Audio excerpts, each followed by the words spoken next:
In this episode of Cyprus Diaspora Uncovered, distinguished leaders and experts examine the growing influence of the global Cypriot diaspora in advancing Cyprus's economic, diplomatic and strategic interests on the international stage. The discussion highlights how diaspora networks are driving investment, strengthening international partnerships, influencing policy, and creating opportunities for business, innovation, and collaboration. This panel discussion was recorded live at the Cyprus Diaspora Forum on May 8, 2026 at the AMARA Hotel in Limassol, Cyprus.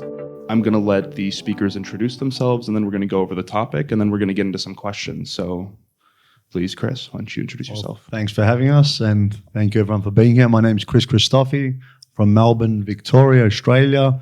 I run a company called Reventon. It's been going for 21 years. We've helped 12,000 Australians create, build and protect wealth for now and generations to come through property investment.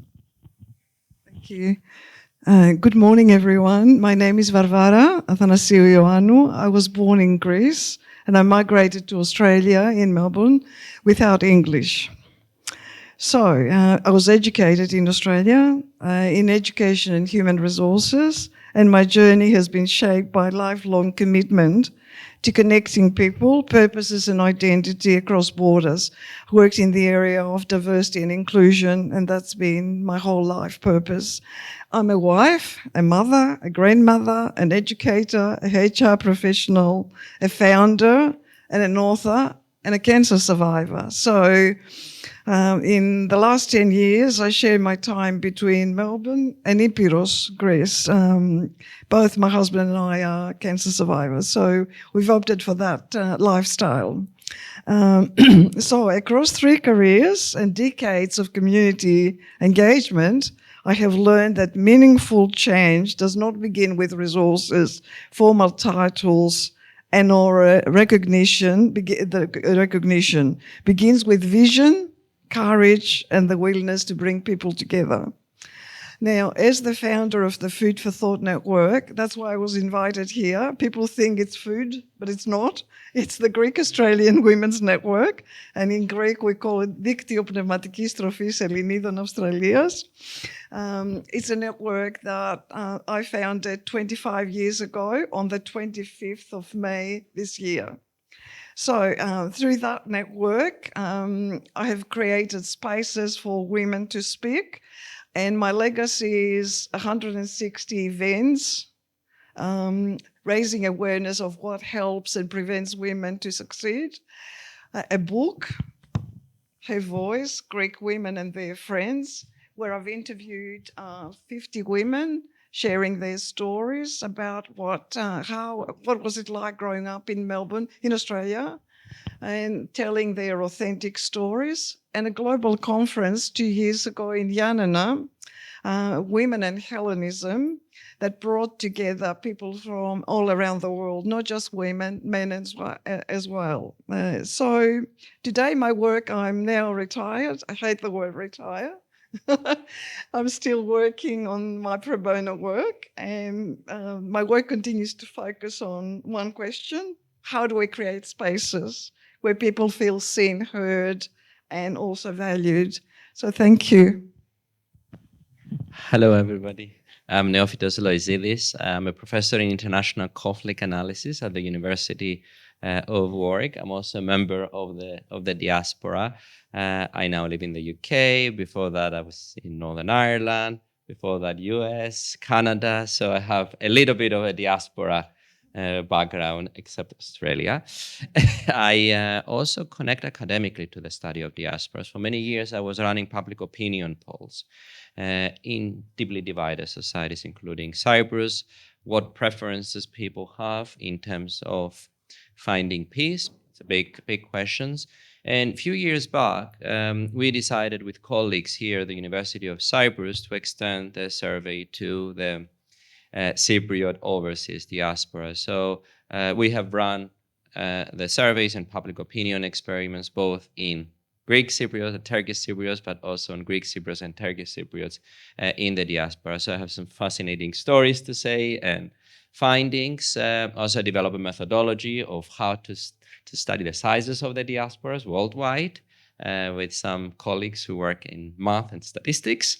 So it's another project we're currently looking at, I'm also interested in questions of voting because I'm a political science and whether diasporas should vote in national elections of their home countries and how this could be done. So putting the big spectrum here of various interests. Good morning from me as well. My name is Stavros Stavrou. I'm the chairman of, I'm the president of the Cyprus Chamber of Commerce, which I must point out that this is an elected position, is not by appointment. My professional career has been I'm a chartered accountant by profession, studied in London, and I spent the whole of my life in industry, in the energy side. I was a CEO of a multinational company based in Monaco. And then I spent 30 years of my life abroad, 25. So I feel and I felt throughout my life as part of diaspora myself, I decided to return back to the roots. And I stress that because that's how my decision was taken at the time, not to transfer my my businesses from abroad to Cyprus, but it was a sentimental decision. And I stress that because, again, we had a discussion yesterday amongst ourselves of what drives a person from diaspora back home. And one of the reasons I believe is that. So, and when I moved back to Cyprus, I set up my businesses here in Cyprus from scratch. And then I decided to get involved with the chamber in order to promote and work and help in what I believe is correct to try and get our act together both at home, but also abroad in order to utilize this greatest asset we have out there, representing Cyprus as the ambassadors of Cyprus everywhere, which is the greatest asset we have, which is diaspora, because whatever we achieve is always a team's work, is not a one-person show. So we are here, and I want to take this opportunity, though, before we start, to thank Paul Lambis for this excellent job he's doing in getting us all together here. It's the third year he's doing it, and I believe it's getting better and better every year. Thank you. It seems to me that we had an invasion from Australia this year. Thank you, George, because I believe George was the mover of all that. Thank you. Thank you guys for your introductions. So to establish a couple of things about the topic before we start, a lot of the conversations we've been having here at the conference have been related to emerging technologies, finance, and foreign investment into Cyprus. But I think we're going to take a slightly different angle because we're going to be talking about the diaspora's role as it relates to diplomacy and what the impacts of both investment and of the intervention of diasporans in Cypriot politics and Cypriot business and Cypriot security has, and what effect it has on diplomacy. So I think it's going to be exciting. I also have to note that, unfortunately, Andreas couldn't make it. The last I heard from him, he said he was in California and the planes had no fuel. So we'll make do, but we're wishing you well, Andreas. So Chris, I'm going to start with you. Now, I understand that you work primarily in Australia, and in our previous conversations that we've had, you mentioned that you're interested in coming into Cyprus, but you're maybe not necessarily there yet. It's something you're working towards. What barriers do you feel exist that prevent you from having already invested in Cyprus, and what would you like to see that would incentivize you to invest more and do your business here in Cyprus as opposed to just Australia? Well, look, more importantly, as a proud Greek Cypriot, I lived in Cyprus from 9 to 16, so I did most of my high school in Cyprus, and I've always loved Cyprus. So for me, I've worked in Australia now in real estate for 26 years, been able to build over 10 businesses in the financial services section. But I always had the aspirations to come back to Cyprus. We own real estate in Cyprus, and every time I come back, because I have such a large family, I don't have times to go have meetings, speak to accountants, see how the lending works, so I can get back into the market here. But I love Cyprus because, look, it's such a good talent pool. There's such good opportunity. Real estate's doing great here.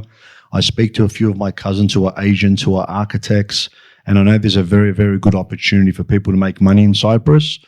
And for me, I'm a little bit patriotic. I don't like everyone else buying up Cyprus and not Cypriots actually investing in their own country. So I'm very passionate about that.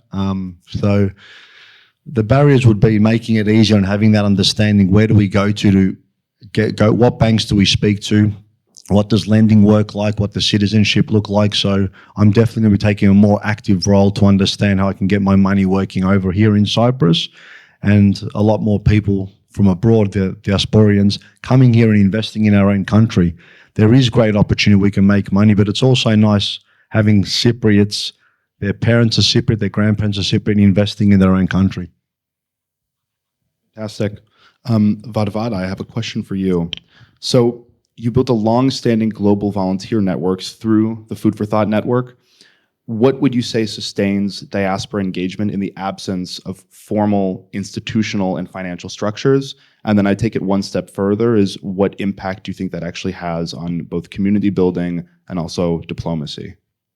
Thank you for that question. Difficult one. It's working. Okay, right. I think I'd just like to preface this, that I come to this conversation not as a businesswoman, but as a social entrepreneur, okay, through the Food for Thought network. So I've spent over 2 decades building global diaspora engagement entirely on a voluntary basis. So I work in the space before economic engagement happens, where connection, identity and trust are formed.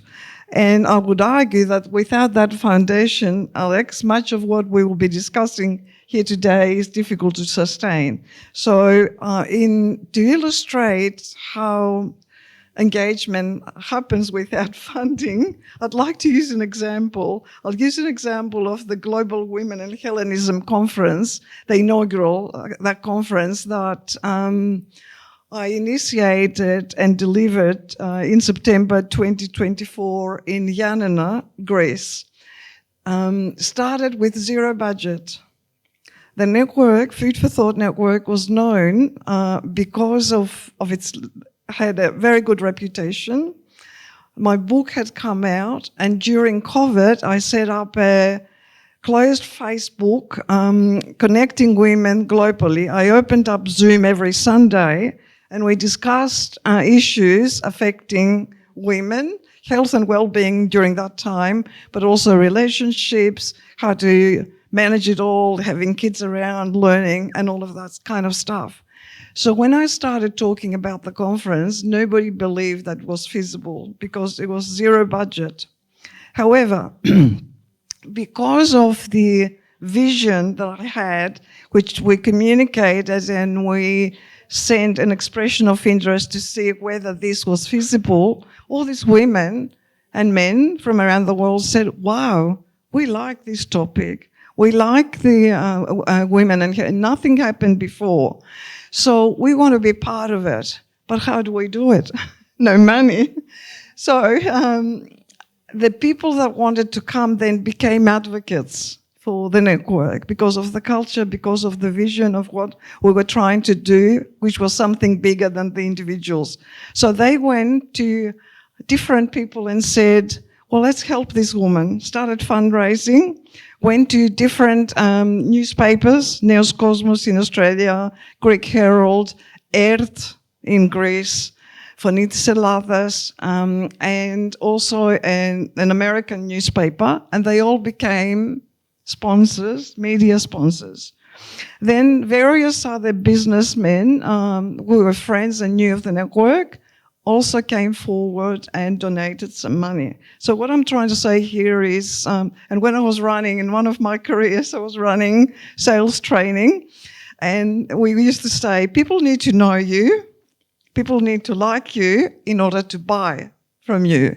So what happened is, because of the culture that we've got of inclusiveness, we got all these advocates who became then supporters, and we were able to raise enough money, and we got 160 delegates from around the world, 44 speakers. We had more than 44, 2 days of full programs like the one Paul is running here today, plus 2 days of cultural activities sponsored by the the regional director, and also the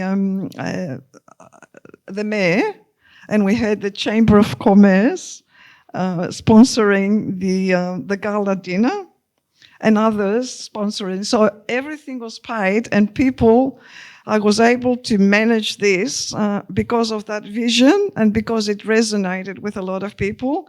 And people only paid €100 in a 5-star hotel and had 4 days of an amazing program. So it's not just funding. So what is important is the vision, Alex, the purpose, okay, and that identity that brought people together. So it's hard work, but it can happen. So I've been doing this as a volunteer for 25 years without funding. We don't get funding. All the funding from governments goes now to new groups that come, and an established group like a Greek-Australian Women's Network gets no funding. So we've survived with the help of some sponsors to run those events and also the conference. Fantastic. Thank you so much. Professor Neophytos, I have a couple questions for you. Because your work is primarily with, again, as it relates to political science and diplomacy, in my experience living in the United States, the Greek-American community tends to have a broader sense of patriotism and nationalism embedded in their identity, as opposed to maybe Greeks living at home. I'm curious what your findings in that were, and then also, do you think that is pushing them in the direction of peace and resolution as it relates to things like the Cypriot issue with the occupied northern half of the country, or do you think that the diaspora is more of an aggravating factor when it comes to that sort of conflict? That was a very interesting question. That was motivating the whole research program. What is diaspora? What are the diaspora views compared to the views of the local communities? Not only the Greek Cypriots and their diaspora, but also the Turkish Cypriots and their diaspora. So it was a 4-way comparison. And when we got the findings, we were shocked. Not because they were more extreme, not because they were more moderate, but the results mirror those of the home country, especially on the Greek Cypriot side. It was so close. It's as if you added another district. The Greek Cypriot politics are very homogeneous. If you look at the districts, you don't have major variations across districts. So you got the same impact with the diaspora. And we ran that both with a survey and a public opinion experiment. And that made a big difference in terms of the validity of the results. The Turkish Cypriots also appear more moderate on average. And in the experiment, we had what we call a conjoint analysis, which look at different preferences across different issues. And we found also those preferences a priority of issues across the various dimensions of the Cyprus problem also was very comparable to the local results. That adds to, which is more broader, to the understanding that diaspora needs to be consulted. It's not just the issue of what they think, whether it's different or not, but there are fundamental reasons why one should include diaspora on the consultations for the Cyprus issue and the decision making. The most important reason is that diaspora is being a member of the diaspora is more likely to be also a refugee in both communities, because entire areas in the north, when they were displaced, moved directly to the diaspora. We have very large diasporic community from Famagusta area in London, and also, as you probably all know, there is a big diaspora from Morpho in Australia. So the reason for consulting the diaspora and including them in the political processes is that many of the original refugees ended up in the diaspora as well. A quick follow-up question for you. So given that fact, that a lot of the mass exodus of Cypriots happened relatively recently, did you find that most of the people that you were polling were first-generation Cypriot immigrants or refugees, or did you find that it was second and third generation as well? And I'm curious if that had an effect on your findings, because with the American Greek diaspora community, most of them are second, third, even fourth generation now. So do you think that that played a role in your findings? Yeah, we're looking at different generations. We have if one looks at the data which are publicly available, we have from different generations, and we can also identify the background of each of the participants in the survey. In general, that doesn't make an impact on the findings in terms of in their views, not even across different countries. But this once you start looking at various subgroups, then you have questions of statistical significance are much more difficult to identify because we're talking about smaller samples. If you really want to identify those differences across countries and across generations, you probably need to have a survey of a sample of maybe 10,000, so you can have more validity on the results. Our sample was about 400, 500 people in each community, so much smaller in that respect. Okay, understood. Well, thank you for answering that question. Mr. Stavrou, I have a question for you. Now, I know that you've probably been asked a lot about what the strengths of Cyprus are. What would you say are the institutional weaknesses that become barriers for Cypriot diasporans who want to invest in Cyprus? What weaknesses? We don't have any.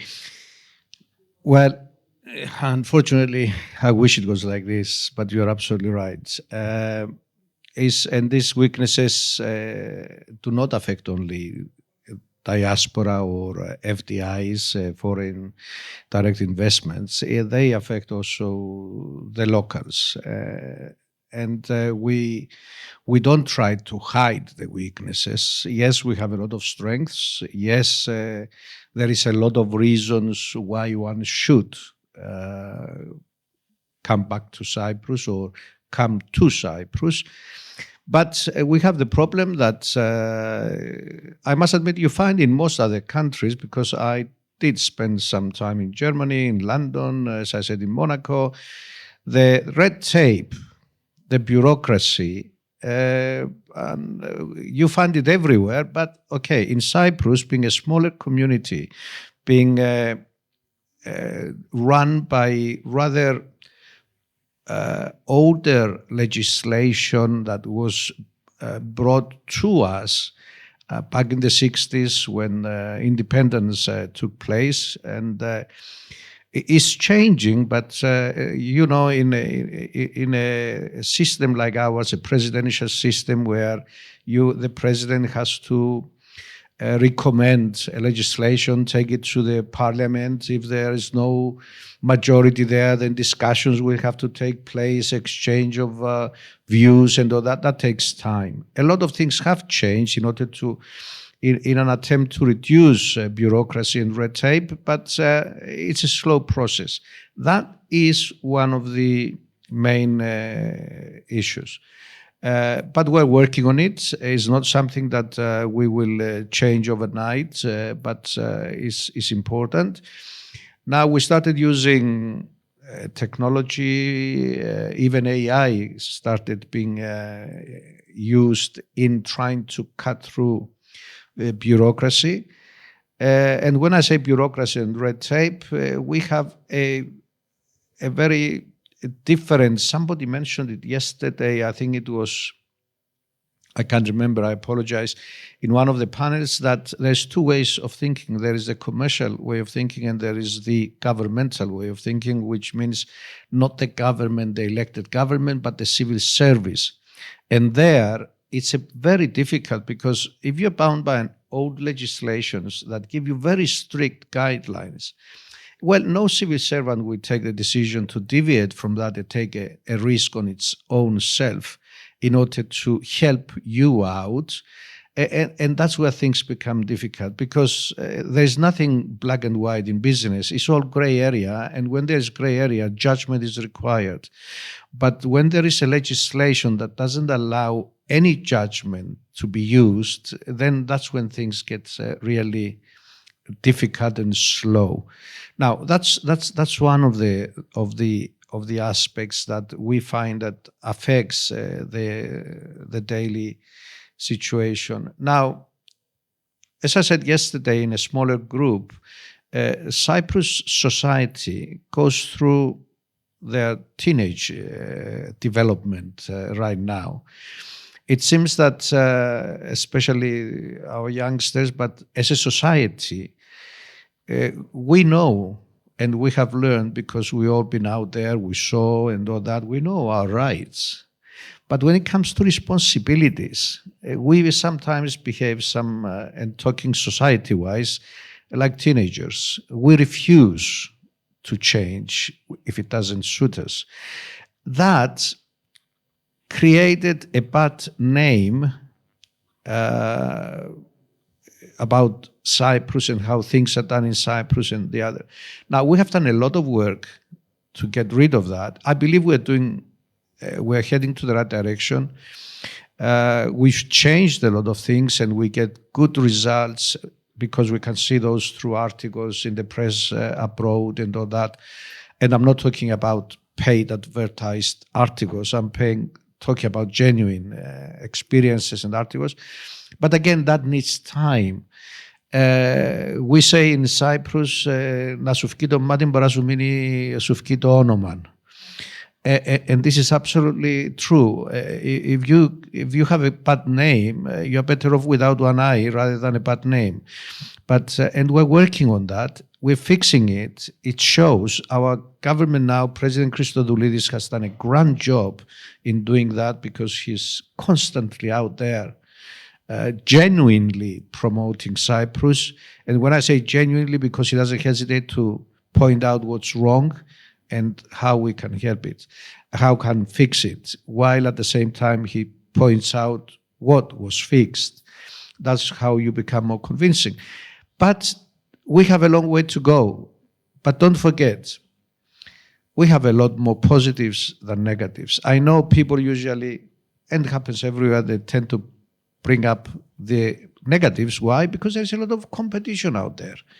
And whatever happened to us back in 2013, there was so many things being told about how crooks we are here in Cyprus, because we got all the Russians here to steal their money, and we gave everybody those passports to get their money, and that and the other. And it was all dirty money, black money, whatever. It was laundering and all that. Well, I can tell you, I've been on the board of one of the banks over here.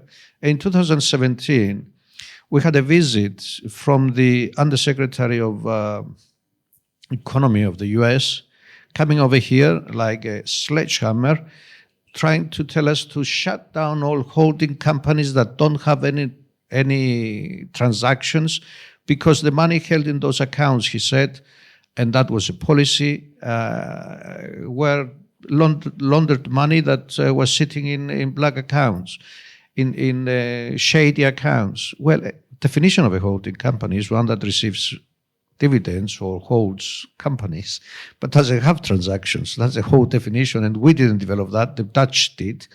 And anyway, we have no other choice. We closed down something 29,000 holding companies. Billions of money moved out of Cyprus. Well, I'm sad to say, do you know where about 70% of that money ended up? In Delaware. Well, if it was clean for Delaware, why wasn't it clean where it was sitting all the time? So I know there is a lot there against us, but there's a lot of competition out there, and unfortunately, the easy way to get your things done is throw a bit of mud on the other one. We have a long way to go. We're not perfect, but we're not as bad as we're made to be. Now, as we're shown out to be. And it's a teamwork. We need diaspora to help us clean our name, work together, recommend suggestions that we need to put forward, work with us. Each one has to put its own bit in order to complete a whole structure. So, and I'm sure there's a lot here for all of us to gain. I would not go and promote Cyprus now as what is good, whether there's good opportunities, as Chris said, whether we can do a lot of things together, whether we want to solve the Cyprus problem or not. We all need to work together as a team in order to get over these things. And believe me, whatever the negatives are, can be managed, can be solved. Thank you. Fantastic. Thank you so much. That's actually a really good segue into my next question for Chris. In general, I have found that Cypriots and Greeks living abroad, we do have the responsibility of being national ambassadors, just by virtue of our identity and by virtue of the cultural cachet that Hellenism has abroad. We find ourselves in a position that we represent not only ourselves, not only our families, but also our country. How do you see your role as a diasporan living in Australia as it relates to the public perception of Cyprus in Greece? Oh, look, it's a great question. And just on what you said as well, I think it's important. Every country's got their good and their bad. But if we focus on progress, if we put the right people together, the right heads that are motivated to show our country in the right light and to show that we actually are moving forward, people get behind Cyprus, people get behind investment. So to answer your question, how do I see having a Cypriot flag on my name when I look at Instagram, when I look at all my LinkedIn, it's very, very important to me. So we're a small island, a small country, but I think we have a big heart and we're always fighting. Everyone loves the underdog story. So I do great work with investing with Australians around the country. But what I'm most proud of is the work we do for the homelessness in the country. So Reventon is the highest fundraiser in 21 years at St. Vincent de Paul's, which is an organisation going for 170 years. There's $1 billion companies that have thousands of employees that haven't raised as much money as we have. We've only got 70 employees and team members. So I see it very, very important. And I remember 3 years ago, I was doing my 4th Benis CEO sleep, and I'm about to do my 9th on the 18th of June. You sleep out for one night on the cold, and you try to raise as much money as possible. So if anyone follows me on LinkedIn or Insta, please donate to me. I match dollar for dollar. So we've raised 1.2 million, and my company's donated 507,000, me personally, through that as a very, very important cause. I remember year 4, a guy came in from Neos Cosmos, and he said, "Is there any Greeks here?" Someone goes, "That guy over there." I'm Greek Cypriot. So he came up to me. Greeks like to support Greeks, Cypriots like to support Cypriots. They did a big article on me in the newspaper. I raised a ton of money. My company got behind it, raised a ton more. So I think it's very, very important to highlight people that are doing good things, not only in business and they're making money, but they're also leading the community when it comes to helping people less fortunate, whether that be homeless, different charities that they're running, great initiatives to show women how to run businesses and to do great things in the community. I think it's super important as a Greek Cypriot and as a human being to give back. It's good to be good in business, it's good to make money, but I think a true test is, what are you doing with that money? What impact are you having on your community? What impact are you having on your country? And how do people view us abroad? And I know there's a lot of great Cypriots doing great things across the country, and through events like this, we can highlight those achievements. We can bring money into the country, and we can get people getting behind people doing good things. It's fantastic. Thank you so much. And again, speaking of philanthropy, Varvara obviously does a lot of her pro bono work. And so I guess my next question for you is, how do these sort of cultural and identity-based initiatives contribute to the cohesion of the diaspora? And how does it affect their influence on both the home country and on Greece and Cyprus? Well, culture and identity are key words and are in our vocabulary day in, day out. They were the 2 key concepts that we discussed at the Global Women and Hellenism Conference. So what happens is culture brings people to the room and identity connects them. So the influence is not always immediate, but it's cumulative. So over time, though, when that connection with the identity takes place, that translates into real influence, social, professional, and increasingly economic. So culture is the entry point before any formal engagement takes place.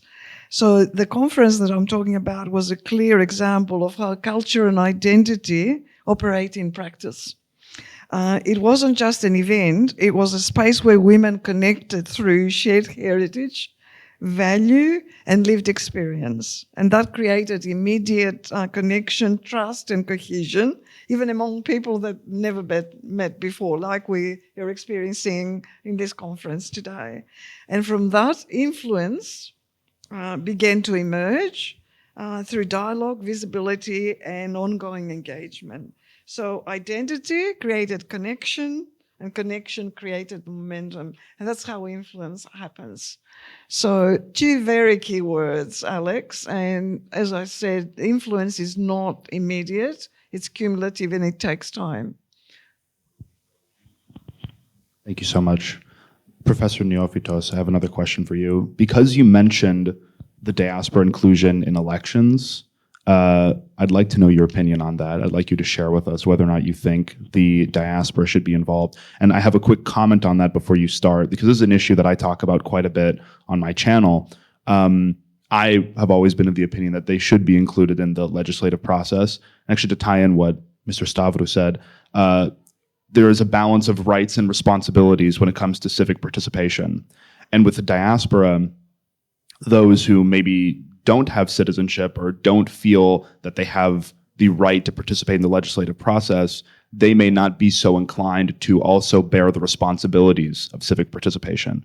So I found that it's sort of like it's sort of a toxic loop where and we have to. I found that we had to break it somehow, and by offering involvement in elections, it might be a good start. And I'd really love to hear your opinion on that.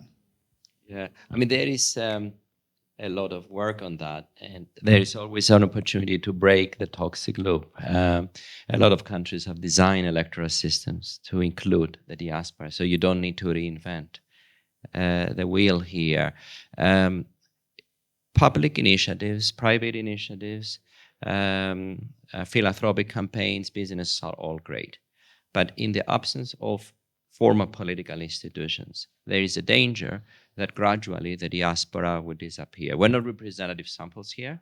We're groups of people who are very happy to come to an international conference, to invest in Cyprus, but the majority of people in the diaspora might not be in the same wavelength. They might be disappearing. There is a danger that the diaspora, few generations, you asked me before, second and third, might assimilate, so might not have diaspora in the future, and that's why we need to act preemptively to protect our diaspora. And part of this initiative involves designing the electoral institutions accordingly, not only to involve diaspora in elections, but the most important is to have representatives of the diaspora sitting in parliaments. So how do countries resolve that? You have examples of Portugal, Italy, France as well, where in the parliament they create overseas constituencies. They say, out of my 100, 200 MPships, I have 3 diaspora representatives, and they focus on the issues of the diaspora. So they're elected by the diaspora. So you resolve the problem that some people fear, that you might have over-representation of the diaspora. You focus it on the issues of the diaspora. You provide checks and balances.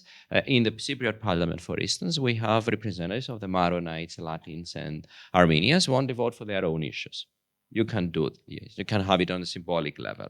You can have it on a more substantive level. You can start with a parliament and then extend it to the presidency and then in a future peace referendum. So you have a lot of options here, and you don't, as I said before, you don't need to reinvent the wheel. There's so many countries who do this. So all we need is to go study the electoral systems of other countries, and then we adopt what is most reasonable in our own situation.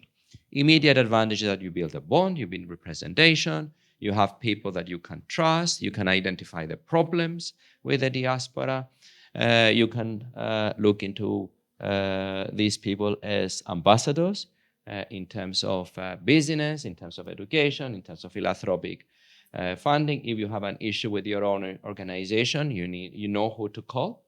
If you have a problem with your business, you know who to hold accountable. So accountability is a big question here.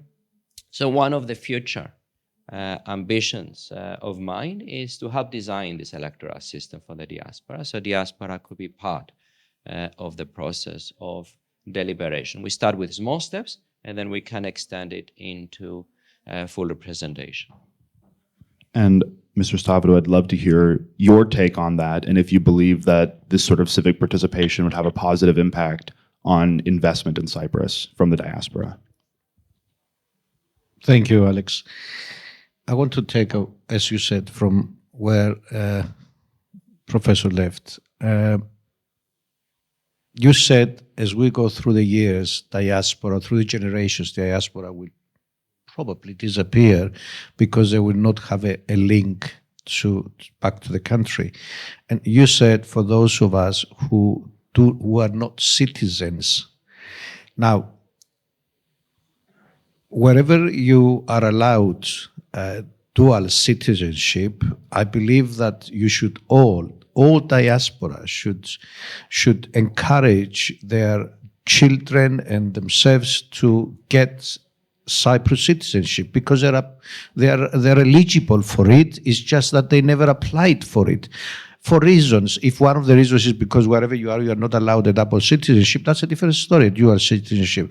But if you have the chance, then I encourage every single one to apply for Cypriot citizenship in order to be able to, at least, you may never use it, but you have a way to think that you are over here in Cyprus. The same way as the professor said that diaspora may through generations disappear, we have the same problem here with the refugees. Refugees, as the generations change and the old people who lived over there die or disappear and the new generation comes in, it becomes fader and fader as we go along.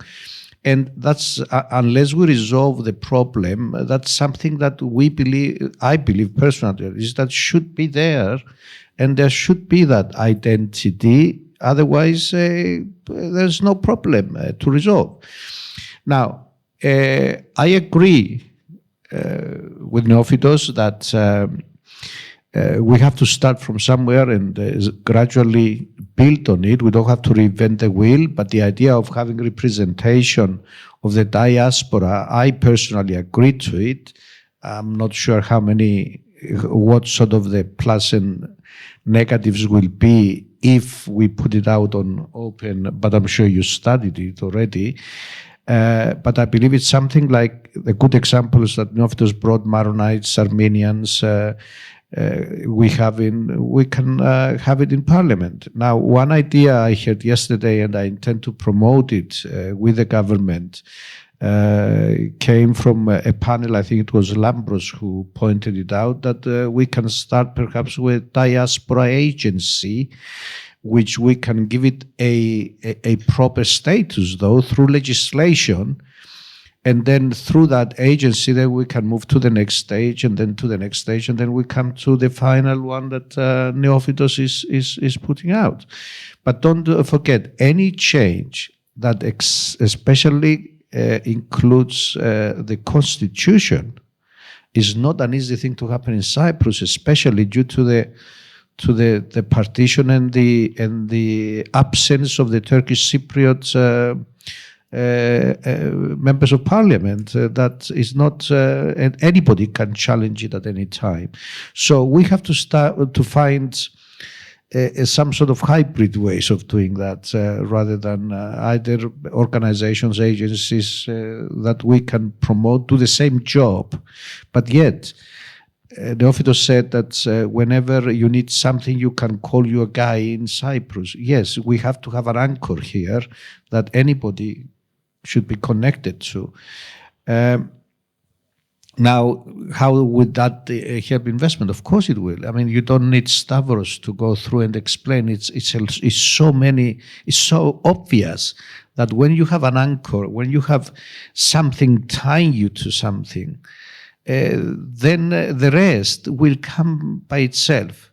But my important thing, and I know Neophytos wants to point something out there, is that get your next generations, the second and third generations, to register themselves as Cypriots, as citizens of Cyprus, hold the passport, show it. Chris said, when I have a Greek flag or a Cyprus flag on my thing, I feel differently. Hold the passport even if you don't have to ever use it. That's my opinion. But I think Neophytos wants to. Yes, please, Professor Neophytos, if you had a comment, Just a please. very quick point. If I'm not mistaken, the Cypriot government allows up to 2 citizenships. We don't have any restrictions from your side, from wherever you No, are. I think. No, Cyprus have only 2. No. The Republic of Cyprus allows only 2. So if you have already 2 citizenship, you cannot get a third one. I think there is a space here for legislation. We can confirm it. We can confirm Yeah. it. I was referring to if the country you're resident in, you are already a citizen, allows you for a dual to get a second one. Because most of there are countries out there that they do not allow. Correct. Dual. You have to hand in your original passport, the country of residence passport to get the Cyprus one. Now, this one, I'm not sure. We can confirm it. I think that was a question for you, Mr. Stavrou.